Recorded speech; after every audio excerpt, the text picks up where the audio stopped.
Ooh, look, someone's been buying new physical media.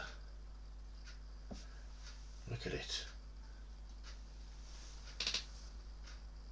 Do you want to know what it is? Of course you do. You're only human. Walk this way.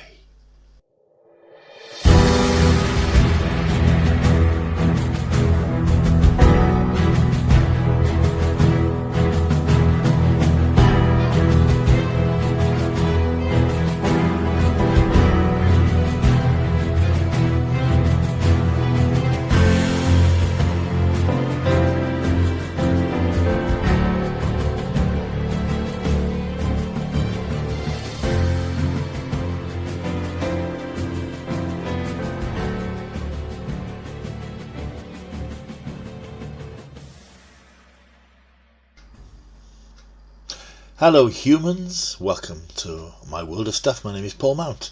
Hope you're all keeping well. You're looking well. Have you lost a bit of weight? Looks good. Looks like you've been out in the sun, caught a bit of a tan. Well done. Well done. Anyway, a quick Saturday night update video because as you saw in that little clip, I bought some new stuff. I bought quite a lot of new stuff over the last week to 10 days. And I thought I'd just run through it all. Now I know that these physical media videos have been quite popular, and I do quite enjoy watching some of the other YouTubers who do their Blu-ray hunts and unboxings and things, and I think it's quite a bit of fun. It's a little bit of fun. And whilst the ones I've done haven't been hugely popular, but then none of mine have been hugely popular, I thought I'd give it a go because I've got quite a few bits that I've received. Things I've ordered online, a couple of eBay things, a couple of pickups in the shops now that the shops have opened again. You might have noticed from the original clip that most of them have already been unboxed or opened. 3 came today which haven't opened yet, so I can unbox those together with you. But I'll just give you a quick spin through the bits and pieces I have bought in the last 10 days or so. That will include DVDs, Blu-rays, 4K discs, books and a couple of comics, so a bit of a range of everything because I do like a broad range of physical media. So we'll crack on. As it's Saturday night, you've probably got better things to do than watch this, or whatever other time you're watching it. Okay, here's my first pickup. I picked this up on eBay. This is one of my favourite films of the last 5 to 10 years. I got it on Blu-ray, and I was a bit startled to discover that I don't have it on 4K. It seemed like an obvious one because it would look gorgeous on 4K. It's Damien Chazelle's wonderful First Man, the true, well, as far as we can approximate it, the story of Neil Armstrong, the first man on the moon, and one of the greatest achievements in the history of mankind. To be honest, I still think that the moon landing is in itself justification for the existence of the human race. It's an incredible achievement when you consider the technology that was available at the time, the lack of computing power and the technology that we have today. It's amazing to think that in 1969 and for a few years afterwards, America got a man on the moon. And this is the story of Neil Armstrong, the man who was there and did it. And it's his backstory of his tragic life, or his tragic family past. He had a family tragedy which sort of defined him and made him the man that he ultimately became, a hero to humanity. It's a great film. One of the things I particularly adore is the music track, the soundtrack by Justin Hurwitz, which is astonishing, especially on the sequence where Apollo 11 heads down towards the moon. It's so uplifting. It is so emotional. I'm happy to admit that when I saw this in the cinema when it came out a couple of years back, it brought a tear to my eye because I really admire the Apollo Moon project and that achievement, and it's something that I wish humanity was pursuing with a bit more vigour today. But we're more concerned with fighting battles down on Earth and looking out amongst the stars. Anyway, I picked that one up on Blu-ray, on 4K. It's in good condition. I think it's about £6-7, and it's got the 4K disc, as you can see, and the Blu-ray, and it's got a digital download, which I dare say has expired, but then I'm not a big digital download person anyway. But that's the sort of the first little thing that I picked up. Came last week, I think it was, and I'm very pleased to have that on 4K because, as I said, it is a favourite. I did pick up from Zavvi. As you probably know, there's been a big sale on Arrow discs in the past few weeks. HMV have had a pretty big sale, and you might have seen the video I did a couple of weeks back when I took my first trip back to Cardiff in a while, where I picked up the very nice RoboCop box set and Waterworld online on Zavvi. I don't know, I think the sale is over now, although you might be able to pick some up in HV, but I think it's over online. I picked up one of my favourite classic science fiction films, and one I've always been a bit about. Anyway, the first one is Philip Kaufman's 1978 remake of the classic Invasion of the Body Snatchers, based on the book by Jack Finney, which I reread last year. Actually, it's a terrific, really well written, taut story of sort of paranoia in middle America. You know the story. It's about the alien pods that come to Earth. And I haven't got this on Blu-ray. It's a beautiful edition. I haven't watched it yet, obviously. And in fact, I'm going to get out my Scissors of Doom, just take off the wrapping because I haven't unwrapped it yet. So we'll have a look inside together. It's a really comprehensive disc by the look of it. Obviously, it's got the Blu-ray transfer. It's going to look gorgeous, and it also has a raft of special features. So that's the disc. That's the cover. That's the inside. It's got, as many of these Arrow Select collections do, it's got an alternative cover inside, which I might use because that's a sort of classic image, but I do quite like the original image. It's got, as well as all the high definition transfers and uncompressed audio and all that stuff, it's got a new panel conversation about the film with Kim Newman, who turns up on all these things, and Ben Wheatley, who is a terrific director, and Norman J. Warren dissecting the pod, a new interview with Kaufman's biographer Anna Isdorf, writing the pod, a new interview with Jack Seabrook, author of Stealing Through Time on the Writings of Jack Finney, Revisitors from Outer Space, or How I Learned to Stop Worrying and Love the Pod, The Man Behind. So there's, looks like hours and hours of really interesting special features onto it, which I'm looking forward to getting stuck into as and when I get stuck into the disc. At the moment I'm in the middle of so many things. Settling on one thing is a bit of an achievement for me. I've got obviously I'm trying to get this channel up and running. I'm trying to read a few books. I'm trying to watch films. I'm watching TV because I do a podcast as well. I'm a bit sort of butterfly mentality at the moment, jumping from one thing to another, so lots of things go on the back burner. The other film which I picked up from the Arrow sale is one which I've never particularly well regarded, but I know it is quite well regarded. It's become well regarded over the years. It's Life Force, sort of vampire from space type thing, which dates from I'm thinking 80s, 85, mid-80s. This is the story of space shuttle crew that finds a mysterious spacecraft containing 3 human-looking creatures in a state of suspended animation who are brought back to Earth for an investigation. Scientists then discover they are in fact space vampires that feed off people's life force.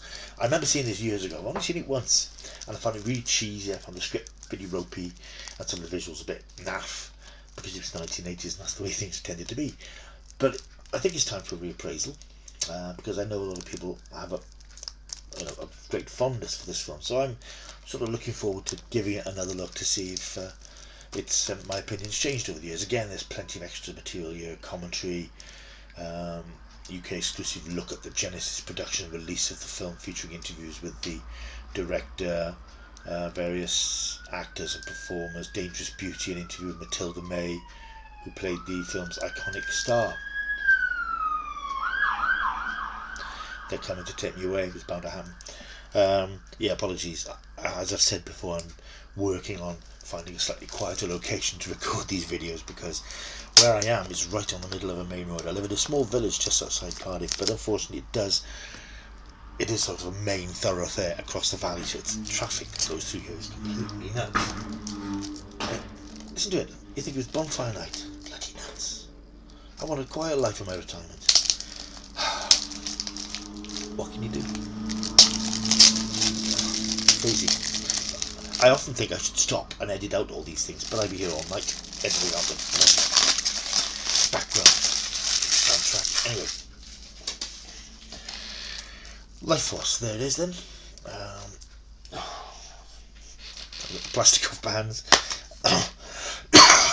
Oh, it's actually a 2-disc set. Of course it is. It's a 2-disc set. It's got Blu-ray, in fact the film on Blu-ray and all the special features on Blu-ray as well, which is rather nice. And again, that's sort of advertising thing. Again, it's got, well, excuse me.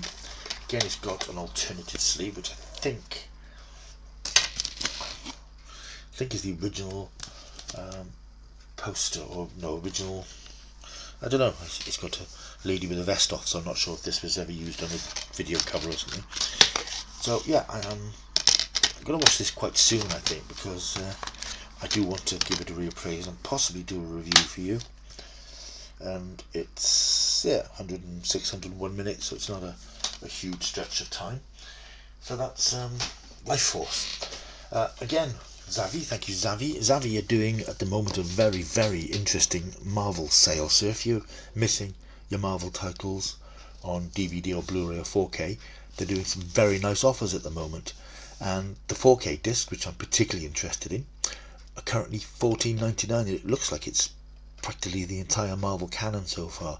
And as I mentioned before, I've got several of them on 4K, but I do want to fill the gaps in my collection. So I went through the ones that are on sale now and decided to go right back to the beginning of Marvel and pick them up on 4K. So the first one I got for $14.99 is where it all started, 2008. Robert Downey Jr.'s first turn as the indestructible Iron Man, the invincible Iron Man I should say. On a very nice disc with a slip cover. Again, haven't opened this yet. This came a couple of days ago. I ordered 4 at the same time. 3 arrived today and 1 arrived 2 days ago. So thank you, Mr. Posty. Keep me on my toes. Get this out of the wrapping. Bane of my life, this stuff. And that.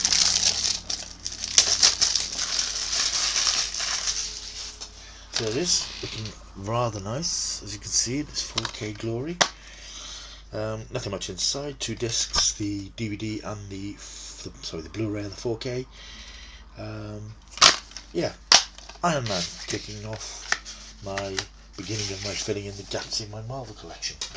At this point, I will perhaps go to the packages which arrived today, which I haven't opened yet. These are all also Marvel 4Ks, just to dispel any sense of tension. This first one I did open, but I haven't taken it out of the packet yet. And it's, speaking of Iron Man, it's Iron Man 2. Now, I wasn't a big fan of this one. This is one of my least favourite Marvel films. Again, I've only seen it twice. I haven't seen it for the best part of 10 years. So I'm looking forward to revisiting it to see if it's improved over time. Hopefully it has. But I remember at the time thinking this doesn't quite work the same way. I think, even though it's pretty much the same crew and obviously the main cast, the story didn't seem to gel quite as well. And even though Mickey Rourke at the time was in a bit of a career renaissance, his turn as Whiplash didn't particularly impress. So I'm trying to get this plastic wrapping off this thing. Is achieving Olympic events. Here we go. There we go. Right. Bear with. So yeah, as I said, these are all available at the moment, and I think it seems to be almost the entire Marvel back catalogue. If you want 4Ks or even DVDs, they're all very cheap. So this is Iron Man 2. Lovely 4K. So yeah. Iron Man 2, again 4K disc and the Blu-ray in a very nice slip cover, and that's yeah, another rewatch coming up very, very soon. Right, item number 2 in the packages that arrived today. Just move that down a little bit. Yeah, pretty sure I know this one is going to be it's Captain America, the first Avenger. The first appearance from Chris Evans as Captain America, of course quite a timely purchase, with the new Captain America having arrived on the Falcon and Winter Soldier this weekend. Again, another very nice slip cover on this one. Again, it's sealed in its original cellophane packet. When I'm now going to tear it slowly open.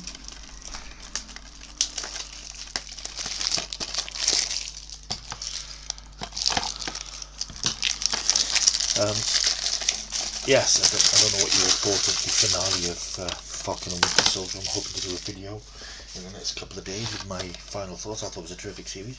But there it is, Captain America the first Avenger, and again opens up, there's your 2 discs with your Blu-ray and your 4K, and all slips very nicely into this rather lovely little slip case. Let's say they're all $14.99 on Zavvi at the moment. I think the Blu-rays are $10.99, something like that, and on DVD about $7.99. So if you've got any gaps in your Marvel collection, hurry over to Zavvi. I don't know how long the sale is going to last. I'm probably going to get a couple more next week. I really broke the bank last week by ordering a stack of them, but decided to have a fire. And the last of the ones I bought for this batch is Thor, the very first appearance of Chris Hemsworth as the God of Thunder, directed by Kenneth Branagh, of course. The first time we saw Tom Hiddleston as Loki, Anthony Hopkins as Odin, and again looking forward to watching this soon, probably in preparation for the Loki series, which starts in June. Again, we're gonna rip this bad boy open with this cellophane. I mean, you know the drill by now, you know what it looks like inside. This one's coming off a little easier, hopefully. So there he is, Thor on 4K. I know this one isn't hugely well regarded. In fact, the first 2 Thor films aren't well regarded, but I like the first 2, and I don't like Thor Ragnarok because I find the humour a little bit childish and a little bit repetitive from Taika Waititi. So I'm not really looking forward to Thor Love and Thunder very much, because I don't think we're going to get much of this version of Thor. Anyway, you open this one up, and there again you've got the Blu-ray and the 4K. So that's my Marvel pickups at the moment. Very pleased to get those on 4K, because they've been not available online much at prices I'm willing to pay. I do like a bargain. And much as I support physical media, I quite like it when I can get things with a few quid off, because we all like to get things with a few quid off. As I say, they're all $14.99 on Zavvi.co.uk at the moment, and cheaper again than other formats. If you want your Blu-rays, I think they're $12.99, $10.99, something like that. Other things I picked up. I picked up this last week. This came in the post last week, in celebration of Jerry Anderson Day, which was the week before last, which was quite enjoyable if you were involved in it at all. If you're a Jerry Anderson fan, lots of things going on. I'm a big Jerry Anderson fan. This is a disc I've been meaning to pick up for a while. I managed to nab this for £4.50 from Network. It's The Lost Worlds of Jerry Anderson. I'm a huge fan of Jerry Anderson stuff. I grew up on Thunderbirds, Stingray, Captain Scarlet, particularly fond of UFO from 1970. Is one of my favourite TV series of all time, and I can endlessly rewatch it. And of course, not all the shows that Jerry did were successes. Not all of them found favour.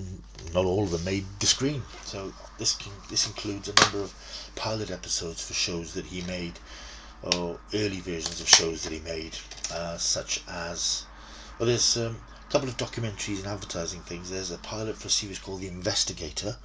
It was made in 1972. There's The Day After Tomorrow, which has been seen quite widely. That's the sort of slightly po-faced educational space adventure thing he did, starring Nick Tate, Brian Blessed, which was sort of a backdoor pilot for a series, but it was never picked up. Then there's Space Police. Now this is interesting, because this is the pilot for the series Space Precinct, which finally arrived in 1986. And there was a pilot called Star Laws, which starred Shane Rimmer. Of course, the whole show was recast and restructured. When it finally arrived, it was one of his great successes. But this is the pilot that's never been screened before, though I think it's been shown at conventions and so on. And then from the days when, let's face it, Jerry was sort of on his downers, when he did Dick Spanner PI, a sort of stop motion animation thing that was shown on Channel 4, which might be quite interesting to have a look at, because I haven't seen it for years. I remember seeing it at the time. This was 1986-87, and the second disc has got special features, more little adverts, clips and pieces, Space Police Reloaded, test footage, image gallery. So that's a nice little collection across 2 discs of some treasures from the Jerry Anderson archive that aren't as well regarded as his classic stuff. Again, I'm hoping to find time to get stuck into that soon. This is just a quickie. I picked this one up for £1 in my local Asda. If you've been in Asda lately, you might have noticed racks of DVDs and CDs for £1. Some of the more recent DVDs are £2. I did enjoy this film. This came out several years ago. It's one of Luc Besson's more barking efforts. Scarlett Johansson, who I'm quite a fan of, stars as a drug smuggler who gets possessed by this synthetic drug which she accidentally ingests, and it turns her into a strange creature. It's nuts. It's completely nuts film, but I really enjoyed it. I saw it in the cinema. I thought it was good fun. Quid, can't go wrong. But I've since seen it in CEX on Blu-ray for 150. So who's the loser there? That's Lucy, which I will probably watch one day. And then speaking of CEX, a few pickups from CEX, a recent visit. I had a voucher, so I used it, and I picked up on Blu-ray Annihilation by Natalie Portman. This is a really interesting film directed by Alex Garland, who does some interesting things. And this is a really quirky science fiction film with an all-female cast, pretty much, about a thing called the Shimmer, which is a mysterious quarantine zone which is spreading across the earth, and scientific and military teams have gone in to investigate it, but none have come out, or if they have, they're severely changed. And this is the story of what happens when this team, led by Natalie Portman, goes into this Shimmer, and the strange reality distorting effects they find within. It's a very striking film. I think it came out on Netflix a couple of years ago and had a physical release, and I've been meaning to pick it up for a while. It's got an hour of bonus content, refractions, story origins, casting, shooting on location, and visual and special effects, and more. Always intrigued when they say and more. It usually means trailers and photo galleries. So yeah, this is one to revisit. It's an intelligent science fiction film, and it's always nice to get one of them. I also picked this up. I've not seen this. I think I picked it up because it had a nice slipcase. This is Pet Sematary, a more recent adaptation from 2019, year before last, of Stephen King's book. You may remember the film came out back in the 80s. There was also a sequel. But this is inevitably a remake, which I've not seen. I don't know what it's like. And there it is. Pretty good nick for a second-hander. I picked up from CEX for a few quid, and I thought, well, let's take a punt. I don't mind a decent horror film, and yeah, we'll see what that one's like. Get back in there, you. And the final sort of physical media DVD-ish thing, which I couldn't resist picking up because I love this film, is Train to Busan. This is a terrific film. This came out about 3 years ago. Korean zombie film. Now, before we go, not more zombies. This is really very good. Thrilling, heart-pumping action throughout, as it says on the back. Of a quote from the Daily Express, and I couldn't agree more. Basically, it's about this zombie pandemic which kicks off in Korea, and the efforts of a bunch of people on a train to try and escape it and escape themselves. Really good, very tense, and very rewatchable. I think I've seen it twice. Saw it. May have had a screening link for it through the magazine, and I saw it at the local art cinema. There's a sequel called Train to Busan Peninsula, which came out last year, which I really wouldn't bother with. It's a different class. This is, well worth a revisit. So that's my DVD Blu-ray haul, 4Ks and so on. Don't forget, if you want those Marvels, rush to Zavvi and pick them up now. Picked up a couple of other bits as well. A book, which I'd forgotten I'd always actually arrived a couple of days ago. Stan Lee, How Marvel Changed the World. The story of, well, quite frankly, the incredible Stan Lee. Since Stan died a couple of years ago, there have been some attempts to sort of grubby up his name and dishonour him a little bit. They seem to have faded away now, and he's still regarded as one of the great entertainment figures of the 20th century for these iconic superhero characters he created, which are now creating a new wave of phenomenal film and television that we're all enjoying today. This is not the first. There's several sort of biographies, but this I've started reading this, as you can see, about 60 odd pages in. It's not a massive book, 165 pages, but it's very much a run through Stan's life, his professional life, his early days, and it's taught me a lot of things I didn't know. Some interesting snippets about his life and his career. It's a warts and all book, actually. There's a lot of sort of unresolved issues about Stan's position in the comic industry, which characters he actually created, how involved he was in the creation and the direction of certain characters.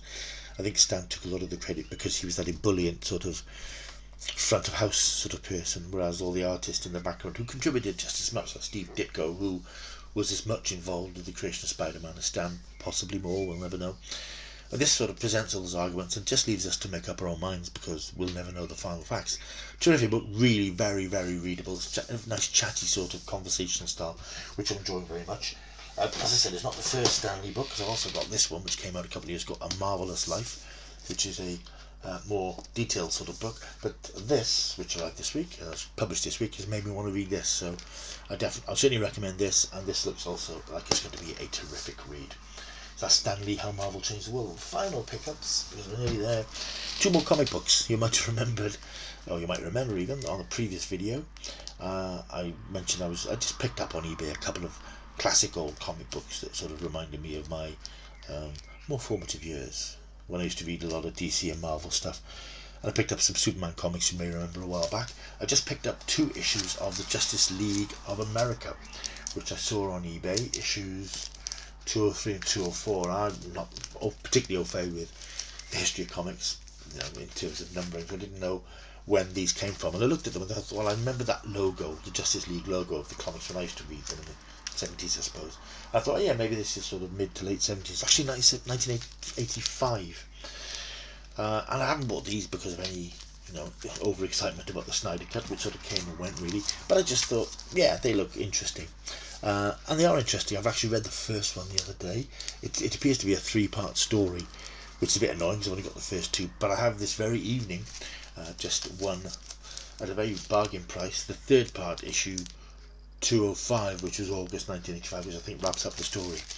And yeah, it's interesting because it's very much 1980s transition period for comics, I think, where they weren't yet adult graphic novels, but they were dealing with potentially more adult issues. We have apparently returning characters from the Justice League who are, I think they call the Red Card Gang. Comics aficionados will know better than me, no doubt.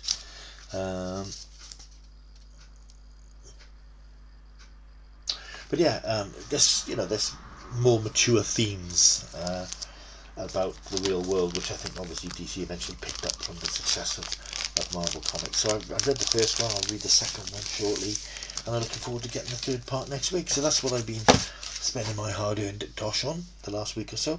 Those are my pickups. Hope this video's been of some sort of interest, and it's been a bit messy, and I know what's going on there. I know this video's been a bit messy and random, but sometimes that's okay, I think. Let me know if anything you've picked up recently, physical media wise, books, comics, DVDs, Blu-rays, any bargains out there, because I do like a bargain. And I hope you enjoy the rest of your weekend. There's more stuff coming. If anybody's watched and enjoyed the first part of my Doctor Who ranking, the second one is on the way, honestly.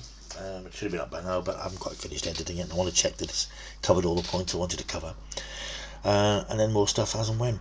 Don't forget the 50 by 50. We're getting there. 44 subscribers. I'm very excited. And if I get to 50, by the time I post 50 videos and a comment is left by somebody who hasn't left a comment previously, then I'll pick a random name, and that person will win a prize up to the value of £50. So all you have to do, like and subscribe, damn it, and you could be a winner, but you've got to be in it to win it. Right, enjoy the rest of your weekend. I'll be back soon with more stuff. Hope this hasn't been too rambly. If it has, didn't have to watch it to the end, did you?